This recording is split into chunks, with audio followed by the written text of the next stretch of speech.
बोलो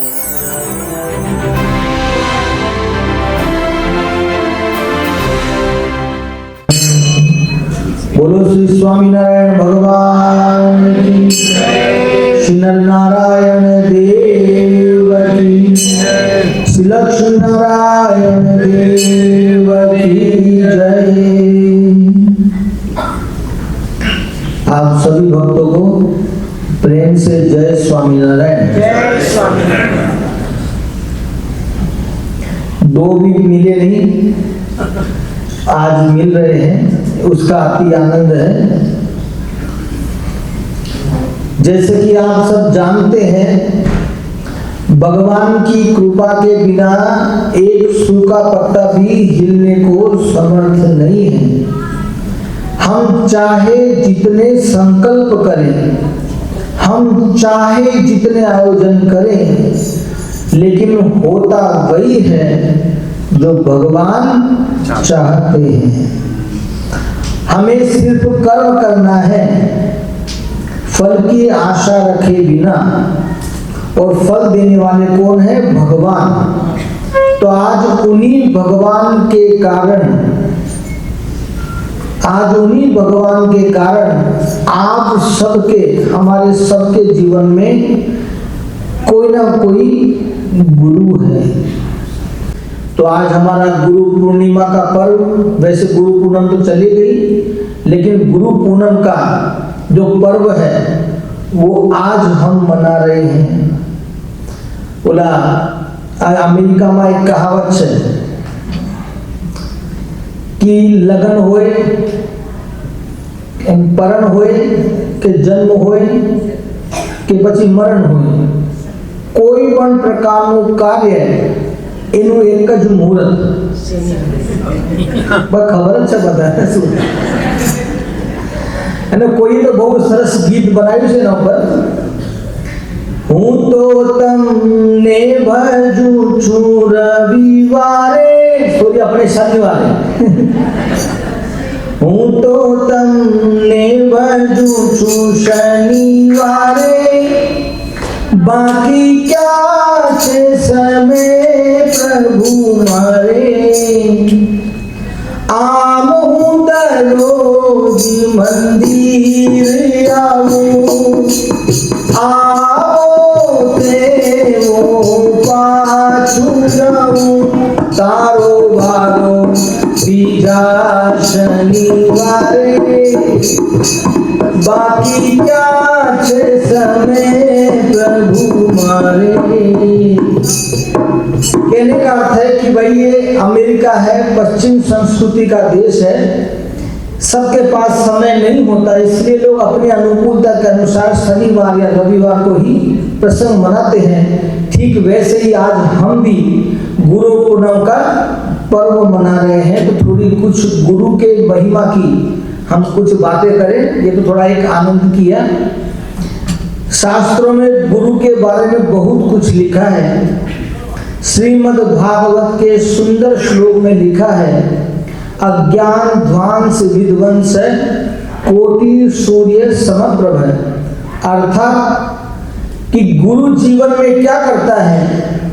गुरु जीवन में जब आते हैं तो अपने शिष्य को अज्ञान रूपी अंधकार में से निकाल करके ज्ञान रूपी प्रकाश उसके जीवन में फैला देते हैं, जीवन में कर देते हैं। जिस प्रकार से रात्रि का गहरा अंधेरा और सूर्य की एक किरण जब सुबह निकलती है तो पूरे विश्व भर में से जहां जहां अंधकार होता है वहां वहां प्रकाश की किरणें फैल जाती है और चारों तरफ प्रकाश ही प्रकाश दिखाता है।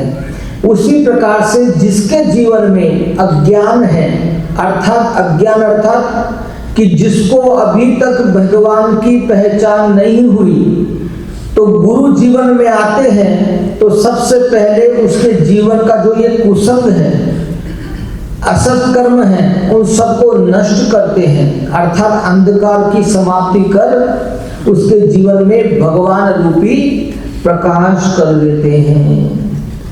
और शास्त्रों में लिखा है गुरु को तो वेद्य अर्थात डॉक्टर की भी उपाधि दी गई है। अब आप एक बात बताओ, जितने भी लोग हॉस्पिटल में जाते हैं क्या सभी बीमार होते हैं? हॉस्पिटल में सभी बीमार लोग नहीं जाते। हॉस्पिटल में 3 प्रकार के लोग जाते हैं। एक तो जिसको रोग हुआ है, जो पीड़ा से ग्रस्त है, एक ऐसा व्यक्ति, और दूसरा व्यक्ति कौन? परिवार वाले। खबर अंतर पूछने के लिए परिवार वाले जाते हैं। ठीक वैसे तीसरा व्यक्ति है, वो किस लिए जाता है? रोग भगाने के लिए।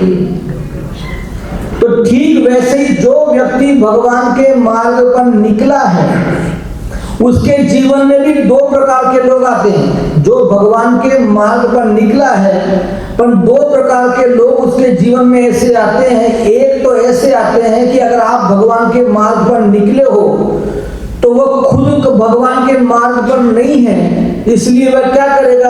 अरे ऐसा करने से क्या होता है? देख, मैं कुछ भी नहीं करता, मैंने मेरे जीवन में कभी भजन नहीं किया, फिर भी अच्छी गाड़ी है, अच्छा बंगला है, और रोज शाम को मौज करता हूँ, पार्टी करता हूँ, आनंद करता हूँ, घूमता हूँ, फिरता हूँ, और तुम लोग इतने वर्षों से भजन कर करके क्या मिला है? तो गुणातीतानंद स्वामी कहते हैं ऐसे लोगों के लिए कि कभी कोई व्यक्ति आपको जीवन में ऐसा मिले और कहे कि भाई भगवान के भजन भक्ति से कुछ नहीं मिलने वाला, तो आप बिल्कुल भी अपने आप में मन को चिंतातुर मत करना, व्याकुल मत करना। आप तो सोचना कि मैं जब भगवान से मिला हूं, भगवान के सत्संग में गया हूं, तो मेरे जो जीवन में जो लख 84 लिखी है, हर एक 84 योनि को मैं सत्संग करने से काटता जा रहा हूं। खैर तो उसे मनानी चाहिए जो जीवन में भजन नहीं करता।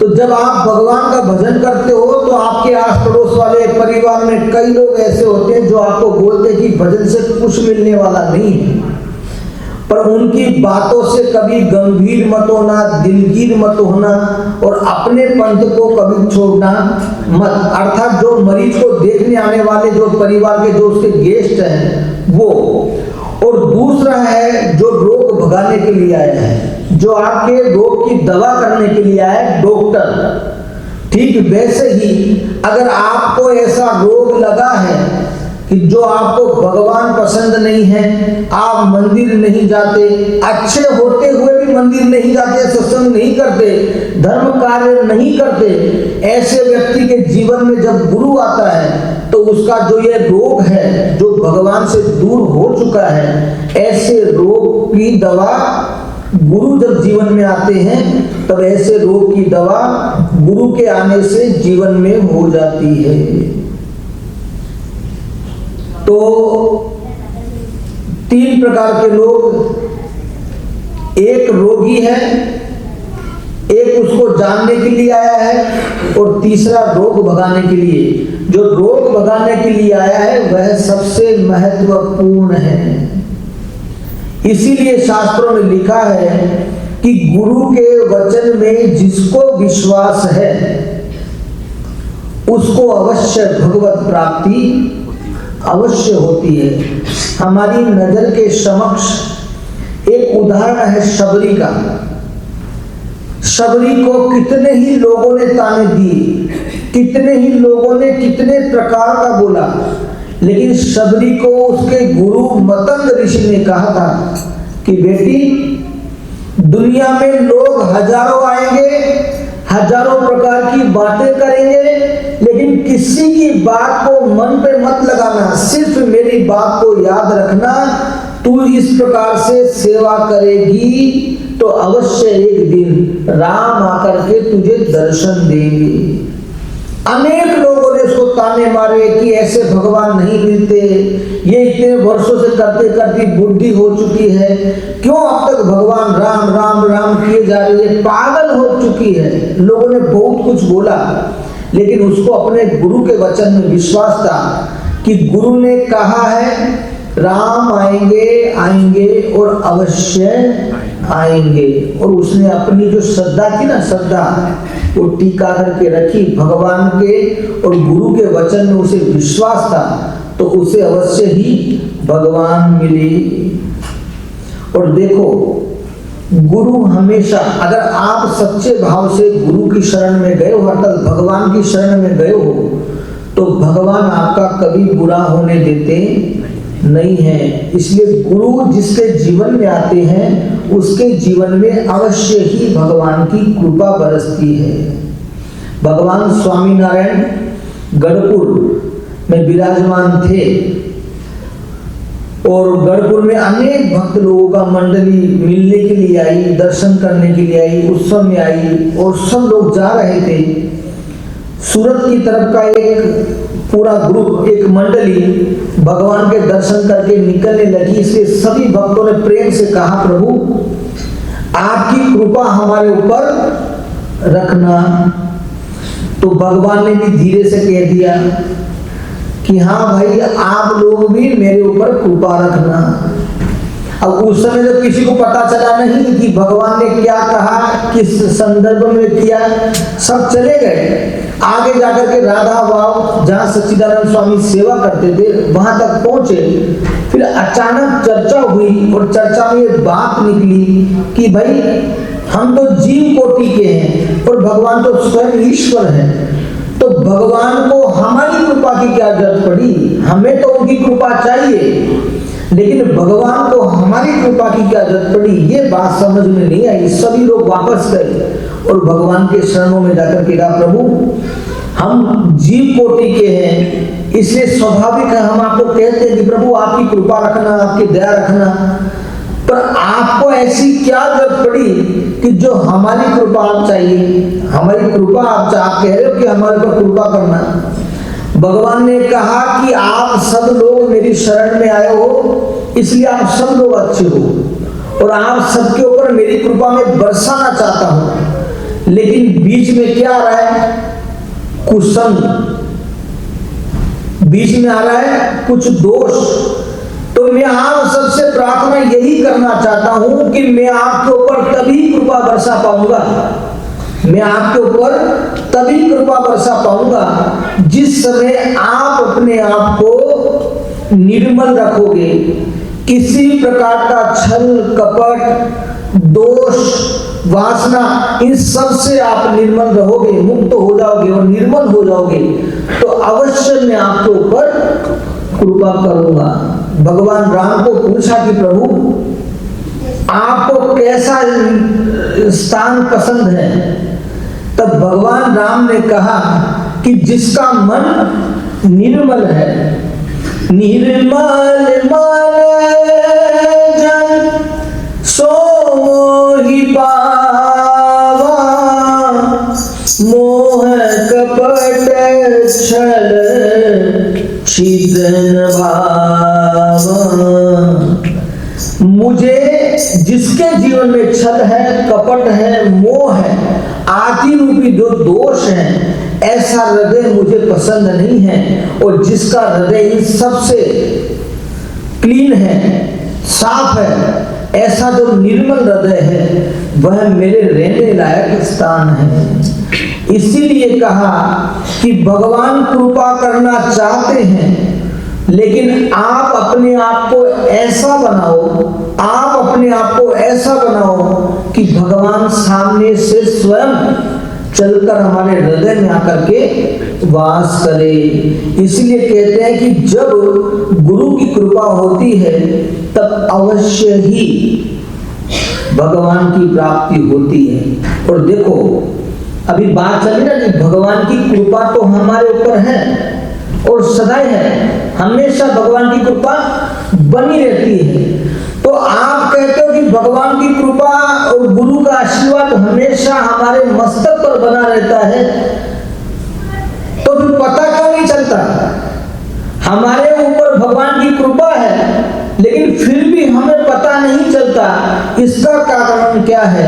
उसके कई कारण हैं, उसमें से मैं 2-3 कारण आपको बताना चाहूंगा। जैसे आप कहीं घूमने गए और उस घूमने गए तो कहीं आपने होटल रुकने के लिए, तो हर होटल की लॉबी में कोई ना कोई संगीत चलता रहता है, म्यूजिक चलता रहता है। आप देखना, जैसे प्लेन में आप जाते हो तो प्लेन में भी संगीत बजता रहता है, एयरपोर्ट पे संगीत बजता रहता है। ठीक वैसे ही आप जब होटल की लॉबी में जाते हो तो होटल की लॉबी में निरंतर 24 घंटे धीरे धीरे धीरे संगीत चलता रहता है। लेकिन वह संगीत चल रहा है वो आपको कब पता चलता है? जब आप होटल में प्रवेश करते हो और जब आप होटल से बाहर जाते हो, उस समय आपको उस संगीत सुनाई देता है। लेकिन उसके बीच में जब आप इतना रहे तब आपको उसका संगीत सुनाई नहीं देता।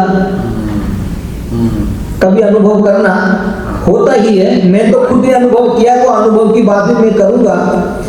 ठीक वैसे ही जब आप अपने घर में होते हो तो आपके घर में होते हुए अनेक प्रकार की मशीनों की, किसी इंस्ट्रूमेंट की, कोई भी ऐसी किच-किच छोटी छोटी आवाजें आती रहती है। कई बार अपने किचन में भी आप जाओ तो किचन का नल भी कई बार थोड़ा हल्का सा वो ढीला होता है तो लीकेज होता है, तो हल्का सा बूंद रोक टप टप टप गिरता रहता है। तो कोई ना कोई प्रकार की आवाज आपके घर में फैलती है, तो वो आपको कब पता चलती है? जब आप घर में घुसते हो, घुसते समय आपको वो आवाज बोदर करती है, या फिर निकलते हो तब आपको बोदर करती है। लेकिन जब आप रहने लग जाते हो तो वो आवाज होते हुए भी आपको सुनाई नहीं देती। आवाज तो होती ही है, संगीत तो बजता ही है, लेकिन बजने के बावजूद भी हमें सुनाई नहीं देता। और कब सुनाई देता है? तीसरा कारण, जब आप किसी से बात करने जा रहे हो और बात करते करते वह संगीत आपको बीच में बोदर करता है, इसलिए आपको लगता है कि यार बीच में संगीत कहां बज रहा है। तो संगीत 24 घंटे चालू है। अब मैं मेरे अनुभव की बात करूं, मैं जब कैलिफोर्निया रहने गया, एले मंदिर में, अपना एले मंदिर में 7 वर्ष वहां रहा। जब मैं एले मंदिर में रहने गया तो एले मंदिर का सामने मेन रोड है और उसके सामने भी सब लोग रहने का हाउस सब है, और वो मेन एरिया अपना है। वहां से एम्बुलेंस, पुलिस की गाड़ी, वो सब वहां से, और वो फायर ब्रिगेड सब वहां से जाता है। और सामने ही रोड क्रॉस करके एक घर है, उस घर में एक कुत्ता रहता था। अब जब हम शुरुआत में गए तो पूरे दिन एक तो एम्बुलेंस, फायर ब्रिगेड, पुलिस की गाड़ी तो पूरा दिन बजता रहती, और वो कुत्ते के बाद रात दिन जब होता था वो इच्छा होती तो भौंकता रहता। तो शुरुआत के कुछ दिनों तक तो हमको उस आवाज ने इतना बोदर किया कि यार यहाँ तो सब कुछ अच्छा है, लेकिन निरंतर कभी एम्बुलेंस का, कभी फायर ब्रिगेड का, कभी इसका ना, तो थोड़ा बहुत बाकी रहता है तो इस कुत्ते का। तो निरंतर कुछ दिनों तक वह आवाज हमें आई। लेकिन मैं आपको सच बताना चाहता हूं, जो बात मैं आपको कर रहा हूं वो मेरे अनुभव की है कि 7 वर्ष में वहां रहा, लेकिन 7 वर्ष में एक दिन भी वो आवाज सुनाई थी होती थी, रोज होती थी, कुत्ता भी भौंकता था और वो आवाजें सब होती थी। लेकिन मैं एक प्रकार से अभ्यासी हो चुका था, ये कुछ दिन तक उस आवाज ने मुझे डिस्टर्ब किया, बोदर किया, और यार ये रोज क्यों सुबह शाम जब होता है तभी सब कुत्ते ने सब भौंकते हैं, सब निकलता रहा समय। लेकिन कुछ महीनों के बाद वो आवाज सुनाई देना बंद हो गई, और मैं 7 वर्ष वहां रह करके सेवा करके निकल भी गया, वो आवाज मेरे को बाद में सुनाई दी नहीं। तो मैं आपको कहना क्या चाहता हूं, अभी आपको मैंने प्रश्न किया था कि गुरु की और भगवान की कृपा तो निरंतर हमारे ऊपर बरसती है और रहती ही है, लेकिन फिर भी हमें नहीं दिखाई देती। उसका कारण क्या है कि जब हम भगवान या गुरु के संपर्क में आते हैं, अर्थात जब घर में प्रवेश करते हैं या किसी से बातचीत करते हैं या उस माहौल में कुछ देर के लिए हम आते हैं, तब वह आवाज हमें सुनाई देती है। और जैसे ही उसका संपर्क छूटता है तो तुरंत आवाज सुनाई देना बंद हो जाता है। तो मैं आपको यही कहना चाहता हूँ, भगवान की निरंतर सभी जीव के ऊपर अपनी कृपा निरंतर बरस रही है, लेकिन जब तक उसके संपर्क में रहोगे तब तक आपको वो आवाज कृपा दिखाई देगी कि हाँ कि मेरे पर भगवान की कृपा है, और जैसे भगवान या गुरु के संपर्क से आप दूर गए तो वो कृपा होते हुए भी दिखाई देगी नहीं। ठीक वैसे ही जैसे हमारी श्वास चलती है ना, तो क्या आपको अपनी श्वास का पता चलता है? और जिस दिन श्वास बंद हो गई पता चलेगा? ठीक मैं वही कहना चाहता हूं कि गुरु की कृपा बरस रही है, इसलिए हमारे जीवन में सब अच्छा हो रहा है। भगवान है, संत है, और गुरु के आशीर्वाद रूपी कृपा हमारे पर बरस रही है, इसलिए हमारे जीवन में सब कुछ व्यवस्थित चल रहा है। और जिस दिन उसकी कृपा छूट गई, दिखाई देना बंद हो गई, समझ लेना, जिस प्रकार से श्वास चलना बंद होती है तो फिर किसी को कुछ पता नहीं चलता, ठीक वैसे ही जीवन के अंदर गुरु या भगवान की कृपा, उनके संपर्क से आप दूर जाते हो तो जीवन में अवश्य कोई ना कोई संकट आता है, और जब संकट आता है तो फिर हम दौड़ करके भगवान के पास जाते हैं। इसलिए जो गुरु है वो शिष्य को प्रकाश की ओर धकेलता है, अर्थात भगवान का ज्ञान उस शिष्य को कराता है। और एक बात और मैं कहूंगा, अंधेरे में कुछ दिखता है और उजाले में, पर मैं आपको एक बात बोलूं, अंधेरे में हमें कुछ नहीं दिखता, लेकिन अंधेरा तो दिखाई देता है ना। अंधेरा है वो हमें दिखाई देता है, लेकिन अंधेरे में कुछ नहीं दिखता। ठीक वैसे ही अंधेरा भी किसे दिखाई देता है? जिसकी आंख है, जिसकी आंख है उसी को अंधेरा दिखाई देता है, लेकिन अंधेरे में किसी को कुछ दिखाई देता नहीं। लेकिन जैसे ही प्रकाश होता है तो प्रकाश के माध्यम से जो कुछ वहां वस्तु पदार्थ कुछ भी है वो तुरंत दिखाई देता है। आप रात के समय जब सो जाते हो तो रात्रि के समय सोने के बाद एक प्रकार का आपके जीवन में अंधकार होता है। अंधकार, आपको कुछ नहीं पता कि अब आप कहाँ हो, क्या कर रहे हो, कौन सा अस्तित्व है। और उसी समय जब गहरे अंधकार में आप डूबते हो तो खतरनाक सपने दिखाई देते हैं ना। हमने कभी सोचा भी ना हो, हम कभी उसका वर्णन भी नहीं कर सकते, ऐसे ऐसे दृश्य हमें दिखाई देते हैं। वो कुछ देर के भयानक दृश्य रात्रि की गाढ़ निद्रा में, गाढ़ अंधकार के अंदर हमको वो सपने दिखाई देता है तो हमारा शरीर देखना उस समय पसीने से लथपथ हो जाता है। लेकिन जब जग करके देखते, अरे ये तो सपना था।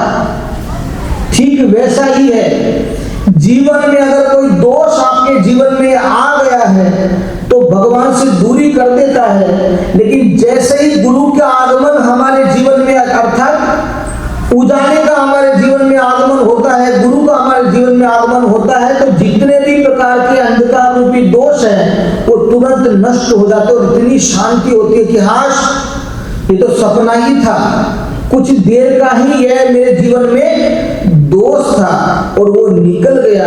ऐसी भगवान की कृपा उन शिष्यों पर बरसती है जो गुरु के वचन में विश्वास रखता है, और जिसको अपने गुरु के वचन में विश्वास है उसके ऊपर भगवान की हमेशा कृपा बरसती रहती है।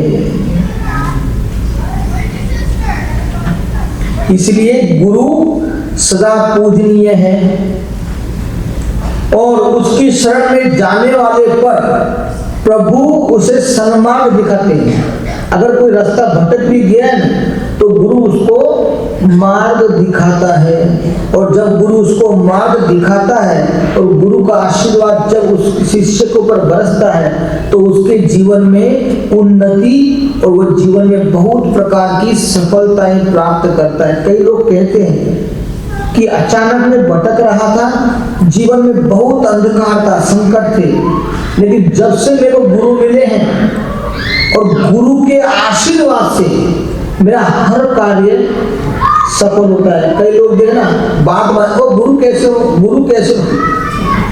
आप यूपी में जाओगे ना तो यूपी में हर कोई बंदा, हर कोई व्यक्ति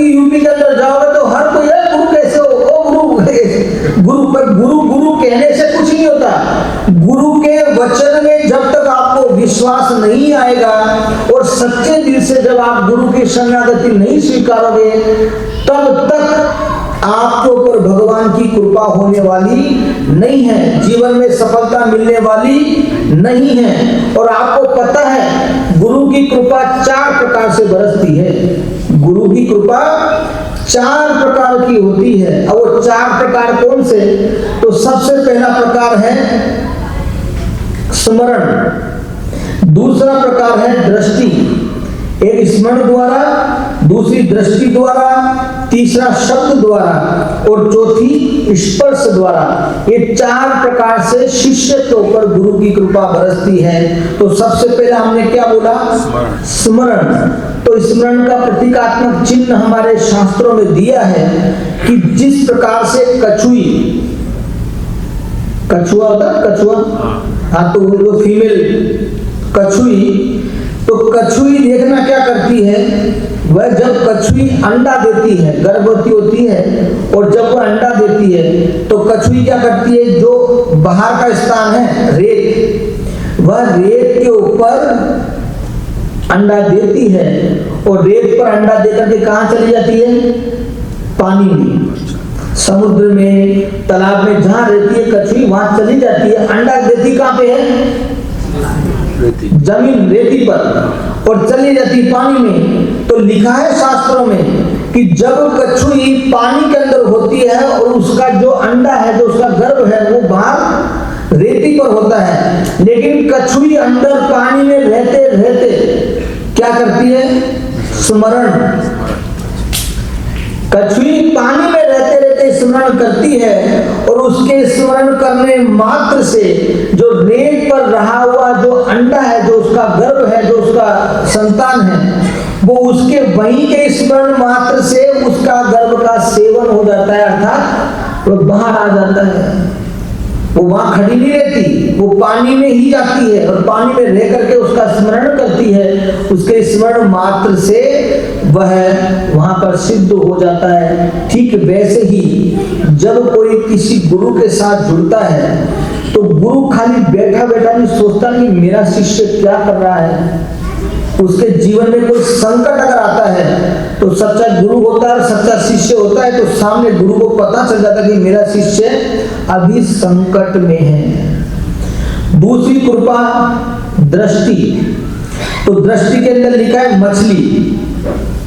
वो हमारे छोटे से तब पढ़ने में आता है, मछली जल की रानी है, जीवन उसका पानी है, हाथ लगाओ डर जाएगी, बाहर निकालो मर जाएगी। तो मछली का दृष्टांत हमारे शास्त्रों में दिया है। तो मछली क्या करती है? मछली जल में ही अंडा देती है, लेकिन उस अंडे के साथ रहती नहीं, लेकिन निरंतर क्या करती है? मछली निरंतर अपना जो उसका जो गर्भ अंडा है, निरंतर मछली की दृष्टि अपने अंडे पर होती है और दृष्टि सेवन मात्र से ही वह गर्भ फलीभूत हो जाता है। ठीक वैसे ही अगर आपके जीवन में कोई प्रकार का दोष ऐसा आ गया है और गुरु की दृष्टि पड़ते ही गुरु को तो पता चल जाता है कि इसके जीवन में क्या बदलाव आया, और गुरु की दृष्टि जैसे पड़ती है ठीक वैसे ही उसके जीवन का दोष नष्ट हो जाता है, अर्थात भगवान की प्राप्ति में उसको सुगमता हो जाती है। और तीसरा हमने कहा शब्द। तो तीसरे शब्द के अंदर एक पक्षी है जिसको कुररी और हमारे हिंदी में टिटहरी, अब गुजराती में गुजराती में क्या बोलते पता नहीं, और उसको टेर टेर बोलते इंग्लिश में तो टिटोड़ी। हाँ टिटोड़ी ना। तो वो क्या करती है? वो टिटोड़ी रहती कहाँ पे है? जहाँ पे पानी का किनारा हो। टिटहरी कुररी वो पानी के किनारे पर रहती है और पानी के किनारे पर उसकी जो लंबी चोंच होती है, उस लंबी चोंच से उसका भोजन क्या है? मछली। लेकिन जब टिटहरी जब अपना अंडा देती है तो उस अंडे का सेवन कैसे होता है? वो अंडा फलीभूत कैसे होता है कि वह आकाश में घूमती है आकाश में घूमती रहती हैं और एक प्रकार का आवाज करती है। आवाज करते करते करते उसकी आवाज के सेवन से वह अंडा वहां पे फलीभूत रहता है, उस अंडे का सेवन गर्भ फलीभूत हो जाता है। ठीक वैसे ही जब गुरु हमारे जीवन को बदलने के लिए कोई ऐसा वचन, ऐसा कोई ज्ञान देते हैं, तो जिस प्रकार से टिटहरी की आवाज सुनने मात्र से वह गर्भ वहां पे फलीभूत हो जाता है, ठीक वैसे ही भक्त के शिष्य के जीवन में कोई दोष है तो नष्ट हो जाता है और उसके जीवन में एक प्रकार का ज्ञान प्रकाश हो जाता है और उस ज्ञान प्रकाश में भगवान दिखाई देते हैं। और चौथा है स्पर्श। तो जो स्पर्श में लिखा है मयूरी, मयूरी क्या करती है, वो जब अंडे देती है तो उस अंडों के ऊपर बैठ जाती है और उसके बैठने मात्र के स्पर्श से वह जो उसका अंडा है वो पक जाता है, अर्थात फलीभूत हो जाता है। ठीक वैसे ही अगर आप किसी भयानक संकट में फंसे हो और उस समय आपको कोई ऑप्शन नहीं दिखाई दे रहा, ऐसे समय पर गुरु के चरण का स्पर्श या गुरु का हस्त कमल हमारे सिर पर आता है तो तुरंत शांति हो जाती है और उस संकट से मुक्ति मिल जाती है। तो गुरु की कृपा कितने प्रकार से बरसती है? 4 प्रकार से। और देखो वो टिटहरी की मैं बात कर रहा हूं, जब उसके बच्चों को कोई छेड़ता है, अर्थात उसके अंडे के पास अगर कोई आता है तो वो क्या करती है?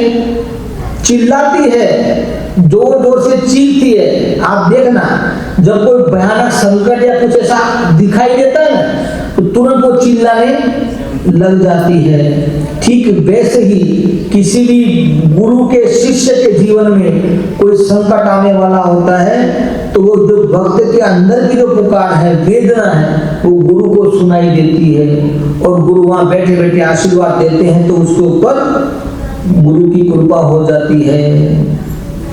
और जिस पर गुरु भगवान की कृपा है तो समझ लो उसका कोई बाल बांका नहीं कर सकता और उसको कोई डुबा भी नहीं सकता। गुरु की, भगवान की कृपा आपके ऊपर है तो आपका बाल बांका हो सकता नहीं। बहुत सुंदर भगवान श्री कृष्ण के चरित्र की बात है। एक दिन का समय था, मां यशोदा अपनी सखियों गोपियों के साथ दीप दान करने के लिए यमुना किनारे जाती है। और जब मां दीपक लेकर के दीप दान करने के लिए, आपके कार्तिक मास आएगा ना, कार्तिक मास में दीप दान का बहुत बड़ा महिमा है, तो दीपदान करने के लिए यमुना में जा रही थी। ठीक उसी समय भगवान श्री कृष्ण कहते, माँ आप कहाँ जा रहे हो सभी गोपियों के संग? तब माँ कहती कि बेटा मैं तो दीपदान करने के लिए यमुना किनारे जा रही हूँ। तब कृष्ण भगवान बोलते, माँ मैं भी आऊंगा। माँ ने कहा कि भाई आज तुझे भगवान कहाँ से, आज भक्ति कहाँ से याद आ गई? माँ आप जा रहे हो, इतने समय से कर रहे हो, तो मेरी भी इच्छा है कि मैं भी जाकर के आज आपके साथ दीपदान का दर्शन करूं। आप दीपदान करें और मैं दीपदान का दर्शन करूं। उसी समय जब मैया दीपदान कर रही थी और दीपदान करने के बाद माँ यशोदा ने, गोपियों ने आंखें बंद कर ली। ठीक उसी समय भगवान श्री कृष्ण ने क्या किया? तुरंत यमुना में उतरे। यमुना में उतर के अरे अरे कहाँ जा रहा है, इधर किसको बुलाया? ना कृष्ण ने किसको बुलाया? दीप को। अरे तू मेरे से कहाँ दूर जा रहा है? मैं तुझे डूबने से बचाना चाहता हूँ, तू आ। ऐसे एक एक करके कितने ही दीपक भगवान ने इकट्ठे करके पकड़ लिए, साथ रख लिए और जो उनका जो उत्तरीय वस्त्र था उसके अंदर वो गठरी में बांध दिए। और जैसे माँ की आंख खुली प्रणाम करके तो कृष्ण भगवान आराम से बैठे थे बाल रूप में, और माँ ने कहा चलो बेटा हो गया दीपदान, चलते हैं। और जैसे दीपदान के लिए जाने लगे वापस, तो कृष्ण भगवान ने अपनी वो गठरी उठाई। तो माँ ने कहा आए तो कोई गठरी थी नहीं, ये क्या है? माँ को कहा माँ आपको इससे कोई मतलब नहीं, ये मेरी गठरी है। तो माँ कहती है चोर, ऊपर से सीना चोर, चोरी और सीना चोरी। तब माँ ने कहा जो चोर होता है चोर, उसकी गठरी पहले चेक करनी चाहिए, तेरी गठरी में क्या है दिखा। और जब दिखाया तो अंदर से दीपक निकले, और दीपक निकले तो माँ ने कहा कि बेटा दीपक क्यों तूने दे लिए? तब कहा माँ जब आपने दीप दान की और दीपक बहते बहते बहते आगे जाके डूब रहे थे तो मेरे से दृश्य देखा नहीं गया, इसलिए मुझे अंदर से हुआ कि इसको डूबने से मैं बचा लूं, इसको डूबने से मैं बचा लूं। तब माँ ने कहा कि तूने इतने दीपक तो बचा लिए, बाकी दीपक कहाँ गए? बोले मैंने तो सबको बुलाने का प्रयास किया, मैंने सबके ऊपर अपनी कृपा बरसाई, लेकिन जितने मेरे संपर्क में आए, जिन्होंने मेरा शरण स्वीकार किया वो बच गए, बाकी जिनको मेरी कृपा का कुछ प्रसाद नहीं मिला, अर्थात जिन्हें मेरी कृपा दिखाई नहीं दी, वो सब डूब गए। तो डूबते को बचाते कौन है?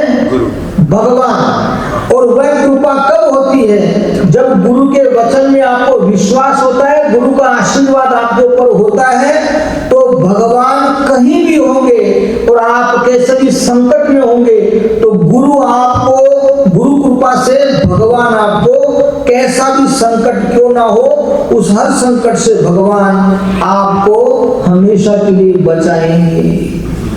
ऐसी है गुरु के महिमा की सुंदर बात। और हमारे शास्त्रों में लिखा है कि जिस भगवान श्री कृष्ण की हम बात करते हैं, जो भगवान थे लेकिन बिना गुरु के नहीं थे।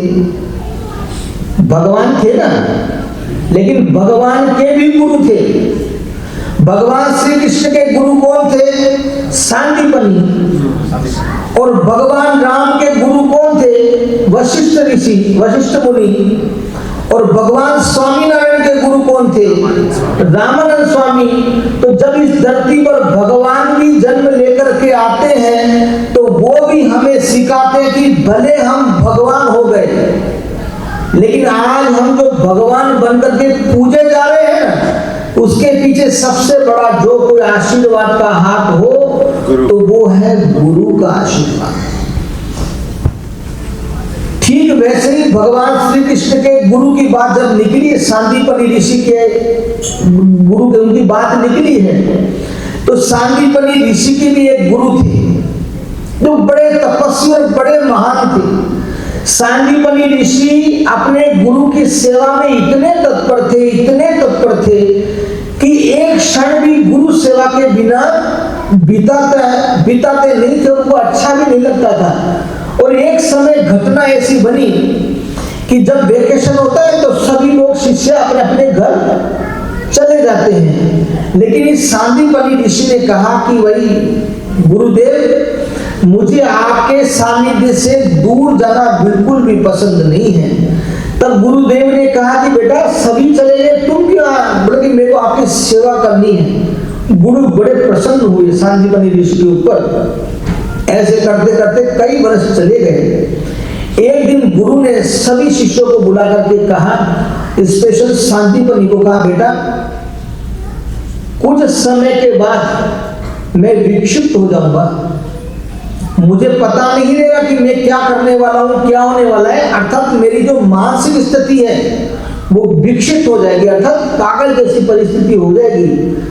तो तू अपने घर जा, तू जो करता है वो कर, मेरी टेंशन ले नहीं। तब सांदीपनि ऋषि ने कहा, चाहे जो हो जाए मैं आपको छोड़ के जाने वाला नहीं हूं। और हुआ ऐसा, गुरु ने कहा था कि मेरी मनस्थिति चली जाएगी, बिगड़ जाएगी, अर्थात पागल जैसा हो जाऊंगा, विक्षिप्त हो जाऊंगा, ऐसी मेरी अवस्था आने वाली, तो चला जाए। लेकिन सांदीपनि ऋषि गए नहीं और कुछ वर्षों के बाद गुरु के कहे अनुसार वैसी परिस्थिति गुरु के साथ घटी। गुरु को कुछ याद नहीं रहा, पागल हो गए, विक्षिप्त हो गए, मनोस्थिति ऐसी बिल्कुल डावाडोल हो गई। लेकिन फिर भी इन गुरु के कारण आज मैं हूं। आज मेरा जो अस्तित्व है इन गुरु के कारण है, इसलिए इस गुरु को छोड़ा नहीं जा सकता। कैसे भी गुरु के साथ परिस्थिति घटी, गुरु ने कैसा भी वर्तन किया, लेकिन सांदीपनी ऋषि निडर होकर के, स्थिर होकर के गुरु की बहुत प्रेम से सेवा की। लेकिन भगवान की कृपा ऐसी गुरु के ऊपर बरसी कि जो उनकी जो विक्षिप्त परिस्थिति हुई थी वो वापिस सही हो गई। गुरु को पता नहीं कि मेरे साथ क्या घटा है। तब कहा कि सभी शिष्य चले गए। शिष्य ही लोग बोलते हैं अरे गुरु भाई पागल हो गए। जो गुरु खुद ही पागल हो गए वो हमारा क्या उद्धार करेंगे। ऐसे करके सभी शिष्य भाग गए, लेकिन सांदीपनी ऋषि भगे नहीं। सांदीपनी ऋषि खड़े ही रहे और जितने साल तक वह विक्षिप्त रहे तब तक सेवा करते रहे। तब गुरु ने जब सांदीपनी ऋषि को देखा और देखा कि ये शिष्य को कितना प्रेम है मेरे प्रति, मेरे साथ क्या घटा क्या हुआ मुझे कुछ पता नहीं, लेकिन यही है कि यही है। और गुरु की आंखों में से आंसू की धारा बही। और जब गुरु की आंखों में से आंसू की धारा बही ना, तब गुरु के अंतर से आशीर्वाद निकले, बेटा तूने मुझे भगवान की तरह माना है, भगवान की तरह तूने मेरा सेवन किया है। जा मैं तुझे आशीर्वाद देता हूं, एक दिन भगवान तेरे शिष्य बनेंगे। क्या? एक दिन भगवान तेरे शिष्य बनेंगे। और यही देखो भगवान सामने से चल करके आए। मैंने क्या कहा था कि ऐसा अपने आप को बनाओ, ऐसा अपने आप को बना दो कि भगवान सामने से चलकर आए। बाकी सभी शिष्य गुरु के पास चलकर के जाते हैं, लेकिन कुछ ही शिष्य ऐसे होते हैं कि जहाँ भगवान सामने से चल करके आते हैं। जैसे हमने मातृ पितृ प्रेम के ऊपर हमने कहा था, पुंडरीक भगत की बात की थी, तो भगवान सामने से चल करके आए। उसने अपने आप को ऐसा बना दिया कि भगवान सामने से चल के आए। हमारे रामायण के अंदर बड़ा सुंदर प्रसंग है कि जब गुरु की कृपा होती है, भगवान की कृपा होती है, तो दो प्रकार से होती है। कैसे? दो प्रकार से भगवान की कृपा बरसती है। कैसे?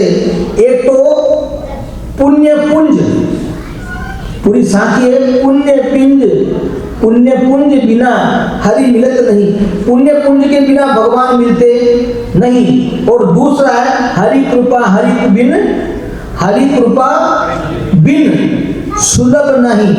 हरि कृपा के बिना भगवान मिलना सुलभ नहीं है। हरि कृपा होगी तो ही गुरु मिलेंगे, हरि कृपा होगी तो ही सदगुरु मिलेंगे, और हरि की कृपा होगी तो ही भगवान अपने आप की पहचान आपसे कराएंगे। तो जो पुण्य पुंज दो प्रकार से मैंने कहा, तो आपको कैसे पता चले कि आपको भगवान की कृपा किस प्रकार से बरसी है? तो जिस व्यक्ति के पुण्य के पुंज प्रकाश होते हैं, प्रकट होते हैं, तो क्या होता है? उसको सद्गुरु की पहचान होती है। और सद्गुरु की पहचान से फिर क्या होता है? भगवान मिलते हैं। किसके कारण? आपके पूर्व के पुण्य के प्रताप के कारण। आप लोग कीर्तन पूर्व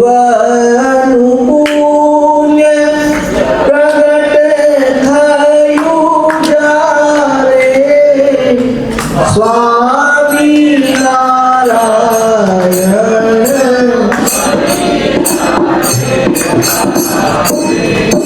पूर्व पुण्य के पुण्य के प्रताप से भगवान सतगुरु मिलते हैं, और सतगुरु के आशीर्वाद से भगवान की प्राप्ति होती है। मतलब पूर्व के पुण्य पुण्य से।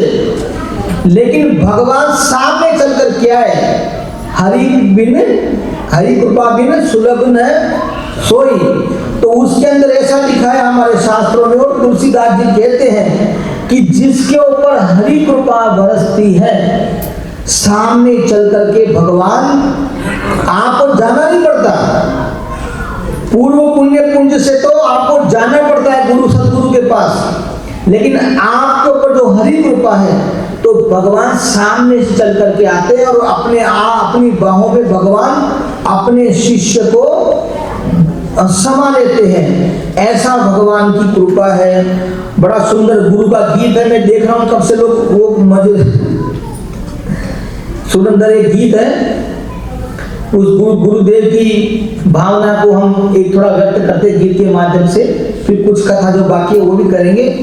कहने का अर्थ है कि गुरु की कृपा के बिना भगवान मिलना असंभव है। गुरुदेव दया करके मुझको अपना लेना, गुरुदेव दया करके मुझको अपना लेना। मैं शरण पड़ा तेरी चरणों में जगा देना, गुरुदेव दया करके मुझको अपना लेना। करुणा निधि नाम तेरा, करुणा दिखलाओ तुम, सोए हुए भाग्य को हे नाथ जगाओ तुम।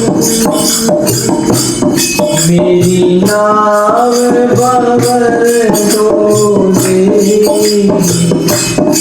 उसे पार लगा देना, गुरुदेव दया करके मुझको अपना लेना। मैं शरण पड़ा तेरी चरणों में जगा देना, गुरुदेव दया करके मुझको अपना लेना, गुरुदेव दया करके मुझको अपना लेना। गुरुदेव की शरण में जाते हैं तो हर शिष्य अनमोल हो जाता है। बड़ी सुंदर पंक्ति है, जब तक बिका ना था, जब तक बिके ना थे तब तक कोई पूछता ना था, जब तक बिके ना थे तब तक कोई पूछता ना था। जब सदगुरु ने खरीद कर हमें अनमोल कर दिया, अर्थात हमें कोई पूछता नहीं था, लेकिन जैसे ही गुरु की कृपा हमारे ऊपर बरसी उसी दिन से हम भगवान की और गुरु की नजर में अनमोल बन गए। जब तक बिका ना था तब तक कोई पूछता ना था, सदगुरु ने खरीद कर हमें अनमोल कर दिया। इसीलिए कहते हैं गुरु बिना की भक्ति, गुरु बिना की शक्ति कितना अनर्थ करती है, उसका जीता जागता उदाहरण है रावण। रावण के 3 संकल्प थे, एक तो स्वर्ग तक सिद्धि लगाना, रावण के 3 संकल्प थे, एक तो स्वर्ग तक सिद्धि लगाना, चंद्रमा में रहा जो दाग है उसे मिटाना, और तीसरा समुद्र का पानी मीठा करना। लेकिन तीनों के 3 संकल्प उसके धरे के धरे रह गए। क्यों? क्योंकि जीवन में रावण के सब कुछ था, रावण के जीवन में सब कुछ था। अगर नहीं था तो रावण के जीवन में कोई गुरु नहीं था। और भाई गुरु तो ऐसे तो थे, लेकिन वो तो गुरु से भी अपने आप को बड़ा मानता था। और उनके गुरु कौन थे? महादेव। अच्छा। जब वो महादेव का दर्शन करने गया और पूरा कैलाश को उसने उठा दिया, और जैसे कैलाश को उठाया पूरा कैलाश हम थर थर थर थर ढूंढते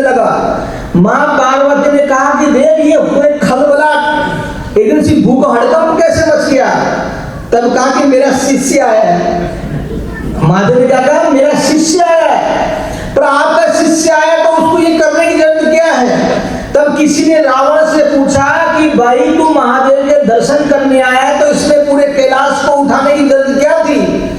तब कहा कि मैं कैलाश को उठाकर अपने मस्तक पर रखना चाहता हूं, अर्थात मेरा मस्तक मैं महादेव के चरणों में रखना चाहता हूं। तब कहते भाई झुकी जाता, लेकिन बोलता झुकेगा नहीं।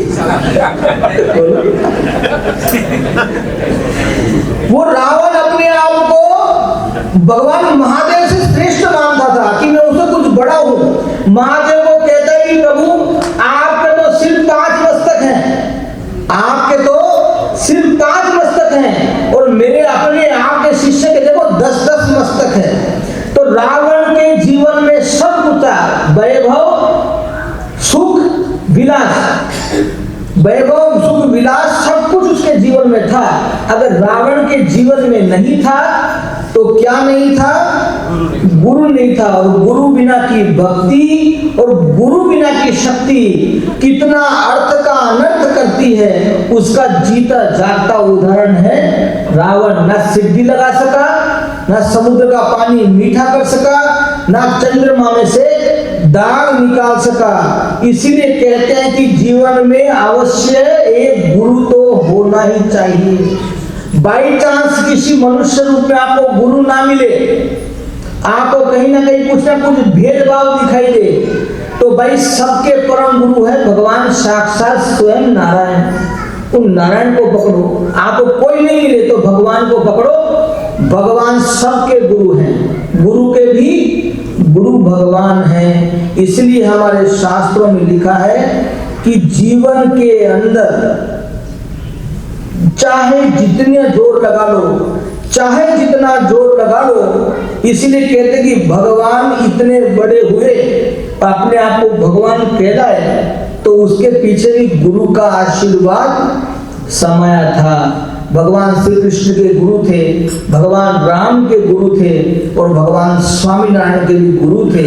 और कहते हैं कि भगवान स्वामीनारायण ने गुरु की तलाश में बहुत भटके, बहुत घूमे। माता पिता के द्वारा पता चला कि गुरु ये है रामानंद स्वामी, लेकिन चारों तरफ घूमे। रामानंद स्वामी ने भी यही किया था। उन्होंने भी जीवन में गुरु की तलाश में कितने ही भटके, चारों तरफ घूमे। लोगों ने कहा ये दिखाएंगे, वो दिखाएंगे, लेकिन भगवान मिलाए। ऐसे गुरु रामानंद स्वामी को जब भगवान रामानुजाचार्य ने स्वप्न में आकर के दीक्षा दी, स्वप्न में आकर चिन्ह धारण करवाए, और ठीक वैसे ही हमारे सबके जीवन में भगवान की कृपा किसी ना किसी प्रकार से बरस रही है, तो उसके पीछे का सबसे बड़ा श्रेय जो कोई है तो वो आपके जीवन में किसी ना किसी का गुरु होना। आपके जीवन में कोई ना कोई गुरु ऐसा है। देखो, अगर जो गुरु बिना का जो इंसान है ना, गुरु बिना का जो जीव है, उसके ऊपर हर प्रकार की शक्ति का प्रयोग हो सकता है। मैं क्या कह रहा हूं समझे आप? कई लोग बोलते कि यार मेरे ऊपर किसी ने ऊपर से ऊपरी आफत डाल दी है, किसी ने कुछ मेरे जीवन में कर दिया। वो कब होता है? आपके ऊपर अगर कोई मेरी विद्या करना चाहे तो सफल कब होगा? जब आपके जीवन में गुरु नहीं होगा। अगर आपके जीवन में गुरु है फिर भी आपके ऊपर शक्ति, किसी की शक्ति, नेगेटिव एनर्जी काम कर रही है, तो समझ लेना कि आपकी गुरु भक्ति में कहीं ना कहीं कुछ ना कुछ कचास, कुछ ना कुछ आपके जीवन में कुछ ना कुछ वीक पॉइंट ऐसा है जो आपके गुरु होते हुए भी आपके ऊपर नेगेटिव एनर्जी असर कर रही है। लेकिन जिसका गुरु बलवान है, जिसका गुरु बलवान है और चेला पहलवान, अर्थात कि चेला भी ऐसा है कि गुरु मिले हैं तो जैसे सांदीपनि ऋषि ने अपने गुरु को ऐसी परिस्थिति में भी नहीं छोड़ा, ठीक वैसे कैसी भी समाज में परिस्थिति घटित हो जाए, लेकिन जीवन में गुरु एक बार ही किया जाता है और उसको लाइफ टाइम। तो गुरु तो बना लिए, लेकिन जो गुरु मंत्र मिला है उसका क्या? गुरु बना लिए लेकिन गुरु मंत्र मिला है उसका क्या? कहीं वो पूछो भाई पता ही नहीं कि भाई वो दे तो दिया था महाराज ने, कुछ धर्म गुरु ने कान में कुछ फूंका तो था, लेकिन क्या था कुछ पता नहीं। उस समय आस पड़ोस में खड़े होते हैं, मेरे शिष्य वर्ग को बताता कि भाई तुझे ये मंत्र दिया, इस मंत्र का तुझे जाप करना है। जीवन में रोज अगर आपके जीवन में गुरु है, गुरु मंत्र आपको प्राप्त हुआ है किसी गुरु के द्वारा, तो उसकी रोज अवश्य एक माला तो अवश्य करनी चाहिए। अब हमने गुरु तो बना लिए, फॉर्मेलिटी तो पूरी कर दी कि भाई मेरे जीवन में गुरु है, लेकिन गुरु का फर्ज निभाने के लिए, शिष्य का फर्ज निभाने के लिए ऐसा कोई कार्य हम नहीं करते, तब जाकर के जीवन में नेगेटिव एनर्जी आकर के आपके ऊपर प्रहार करती है। इसलिए अभी किसी के गुरु ना हो और ना मिले हो तो टेंशन मत लेना, भगवान सबके गुरु हैं, गुरुओं के भी गुरु भगवान है, वह सबके लिए हैं और वह उनके लिए भी सब है। मैंने कहा ना कृपा सबके ऊपर भगवान रखते हैं, लेकिन पा वही सकते हैं जो उन्हें अपना सर्वस्व अब सौंप दिया। इस जीवन का हर भार तुम्हारे हाथों में दिया।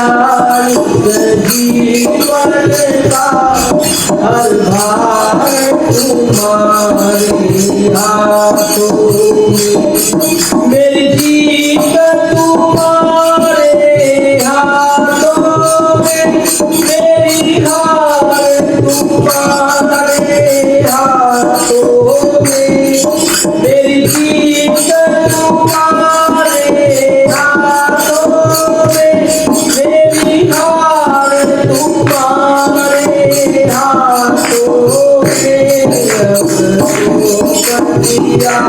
इस जीवन का हर भार तुम्हारे हाथों में अब सौंप दिया। इस जीवन का हर भार तुम्हारे हाथों में। वो हमारी पंक्ति ना, गुरु गोविंद दोनों खड़े कहाँ को लागू पाए, बलिहारी गुरु आपकी जो गोविंद दियो दिखाए। गुरु का काम कब तक है? देखो मैंने बोला ना, गुरु का मेन काम क्या है? अपने शिष्य के लिए भगवान मिलाना, और जिस दिन भगवान उसके शिष्य को मिल जाते हैं उस दिन गुरु साइड में हो जाते हैं। वो गुरु की भक्ति इतनी की एक शिष्य ने, और अचानक उसके ऊपर ऐसी कृपा बरसी कि भगवान सामने आकर के खड़े हो गए। आज तक गुरु के चरण स्पर्श करता था, आज तक गुरु के चरण स्पर्श करता था, और आज अचानक भगवान सामने आकर के खड़े गए। एक तरफ गुरु खड़े हैं, एक तरफ भगवान खड़े हैं, और शिष्य, मैंने कहा शिष्य के जीवन में कोई ऐसी समस्या उत्पन्न होती है तो शिष्य की समस्या का निवारण गुरु हमेशा करते हैं। तो आज देखा गुरु ने कि मेरा शिष्य आज फिर एडजस्टमेंट में है कि मैं इनको पे लगूं या भगवान को पे लगूं, किसको लगूं? तो गुरु जी ने इशारा किया, बेटे आज तक मैं था बराबर है, लेकिन आज गुरु जी के भी गुरु जी, गुरु के भी गुरु आज पास में खड़े हैं, तो सबसे पहले इनके चरण स्पर्श कर, क्योंकि मेरा काम यही तक था। इसलिए शिष्य बोलता है, बलिहारी गुरु आपकी। आज भी मैं जब संकट में फंसा, एडजस्टमेंट में फंसा, तो आज भी आपने मुझे दिशा निर्देश किया। बेटे मेरे भी गुरु यही है, मेरा काम क्या था? तुझे भगवान से मिलाना, और आज तुझे भगवान तेरी भक्ति से प्रसन्न होकर के प्रकट हुए हैं, तो सबसे पहले तू गुरु के नहीं भगवान के चरण का स्पर्श कर, क्योंकि गुरु भी उनके ही चरण स्पर्श करते हैं। इसलिए जीवन में अवश्य एक गुरु का होना आवश्यक है, और गुरु है तो उनका दिया मंत्र, उसका भी हमको रोज एक बार तो अवश्य, एक बार माला तो उसकी अवश्य करनी चाहिए। फिर आपके जीवन में कोई नेगेटिव एनर्जी या किसी प्रकार का कामन उमन आपके ऊपर, जादू टोना आपके ऊपर असर करेगा नहीं। अगर असर होता है तो समझ लेना कमी गुरु में नहीं, कमी हमारे में है। इसलिए भगवान की शरण में हम सब हैं, और भगवान आज हमारे समक्ष खड़े हैं, और आप सबके ऊपर अपनी कृपा भगवान आज गुरु पूर्णिमा के निमित्त में आप सबके ऊपर बरसा रहे हैं। और मैं आपको कहना चाहूंगा, हमारे मंदिरों में कई भक्त लोग छोटी बड़ी सेवा, छोटी बड़ी सभा, सब आयोजन लोग लिखवाते हैं, तो उनको भी हमें धन्यवाद देना चाहिए कि अपनी सदलक्ष्मी का भगवान के आगे ही, लोग पार्टियां तो दुनिया भर की करते हैं, लेकिन भगवान के आगे आकर के कोई समारोह करना तो भगवान की बड़ी कृपा उसके ऊपर भी बरसती है। आप सबके ऊपर भगवान की निरंतर कृपा बरस रही है। आप सबसे मैं फिर से कहना चाहूंगा, गुरु बिना का जीवन व्यर्थ है, गुरु बिना की भक्ति व्यर्थ है, और गुरु बिना के की गई शक्ति वो भी व्यर्थ है। अर्थात जिसके जीवन में गुरु है तो वह सब प्रकार से समर्थ है, और जो नहीं है तो हर प्रकार से वो विफल हो जाता है। बस आज गुरु पूनम के पर्व निमित्त में हम भी भगवान के चरणों में प्रार्थना करते हैं, प्रभु आप हम सबके गुरु हो, आपके चरणों में हम सब शिष्यों का प्रणाम है। तो चलो भाई सब एक साथ बैठ जाओ, मेरे साथ ऐसे बैठ जाओ। आज में एक अकेले प्रार्थना करो और एक समूह में प्रार्थना करो, उसका बहुत असर होता है। तो ऐसे बैठ करके आंख में अपने गुरु और अपने भगवान का स्मरण करो, और मैं बोलूं वो मेरे साथ बोलना, हे सदगुरु, हे नाथ, बहुत भटका हूँ, पर अब मैं निश्चित हूँ कि मुझे मार्ग मिल चुका है। आपकी ही कृपा मेरे ऊपर अनंत वर्षों से बरस रही थी, पर उस कृपा का मुझे चेतना कब हुआ, जब मेरे जीवन में आपको मिलाने वाले ऐसे गुरु की प्राप्ति हुई, और गुरु के मिलन से मेरा जीवन धन्य हुआ। हे प्रभु, हे नाथ, हे सद्गुरु, अब मैं आपकी शरण में हूँ, आपके चरणों में हूँ, आपके समक्ष हूँ। जैसे एक माँ अपने बच्चों के सभी दोष माफ कर देती है, वैसे ही मेरे जीवन में अगर कोई भूल हुई है, मेरे जीवन में अगर कोई ऐसा दोष है, तो प्रभु आपका दास, आपका बालक समझकर हमें माफ करना। आपकी कृपा बरस रही है, उसका आनंद हम ले रहे हैं। बस प्रभु आप और आपकी प्रसन्नता हमारे ऊपर सदैव बरसती रहे। और आज इस पर्व निमित्त में हम आपके चरणों में वंदन करते हैं, नतमस्तक होते हैं। हे नाथ, कृपा बरसाए रखना। बोलो स्वामीनारायण भगवान। श्रीपतिं श्रीधरं सर्वदेवेश्वरं भक्तिधामजं वासुदेवं हरे माधवं कृष्णं पावनं स्वामीनारायणं कीर्तनं संवदे सदानन्दं हर